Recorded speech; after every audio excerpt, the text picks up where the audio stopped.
जल्दी जल्दी घर के सारे काम निपटा बेटे को स्कूल छोड़ते हुए ऑफिस जाने का सोच घर से निकल ही रही थी कि फिर पिताजी की आवाज आ गई।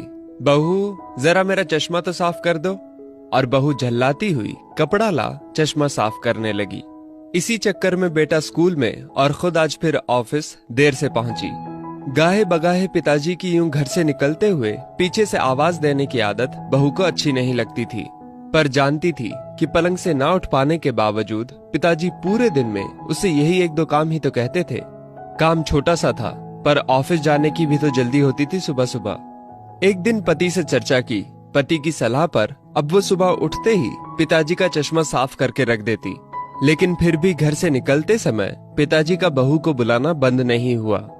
दिन बीते, एक समय वो आया कि समय से खींचातानी के चलते अब बहू ने पिताजी की पुकार को अनसुना करना शुरू कर दिया।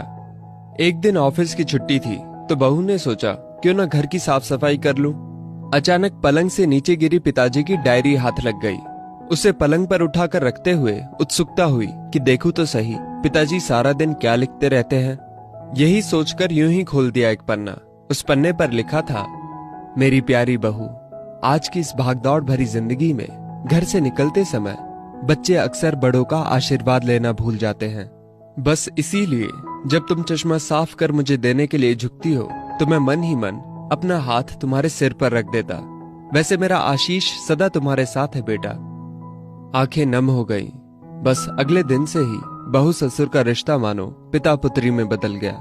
अब 5 मिनट पहले तैयार होकर बेटे को स्कूल छोड़ने के लिए पिताजी की आवाज से पहले ही बहू चश्मे को साफ कर देती।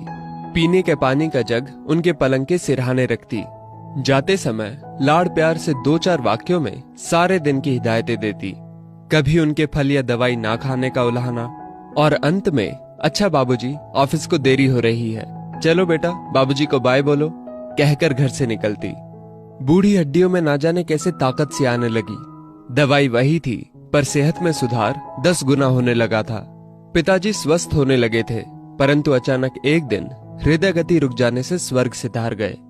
उनके अंत समय में उनके मृत देह के चेहरे पर संतुष्टि के भाव की भी पूरे परिवार में खूब चर्चा हुई थी। आज पिताजी को गुजरे ठीक 2 साल बीत चुके हैं। आज भी बहू रोज घर से बाहर निकलते समय पिताजी का चश्मा साफ कर उनके टेबल पर रख दिया करती है। उनके अनदेखे हाथ से मिले आशीष की लालसा में आज भी सुबह घर से निकलते हुए ना जाने क्यों ऐसा लगता है कि अभी आवाज आएगी, बहू जरा मेरा चश्मा तो साफ कर दे। माता पिता का दृश्य आशीष ही ईश्वर की कृपा दृष्टि है। जीवित माता पिता की सेवा मरणोपरांत किए गए पितृ कर्म से कहीं अधिक उत्तम है। जीवन में हम बहुत कुछ महसूस नहीं कर पाते, और जब तक महसूस करते हैं तब तक वो हमसे बहुत दूर जा चुका होता है। आइए इन बूढ़े वृक्षों को जल रूपी स्नेह तथा सेवा रूपी खाद से संजोकर फिर से युवा, स्वस्थ तथा हरा भरा करने का प्रयास करें। दोस्तों, इस वीडियो को लेकर आपकी क्या राय है नीचे कमेंट करके जरूर बताइएगा। और अगर आपको ये वीडियो अच्छी लगी हो तो इस वीडियो को लाइक करिएगा, शेयर करिएगा ज्यादा से ज्यादा लोगों तक।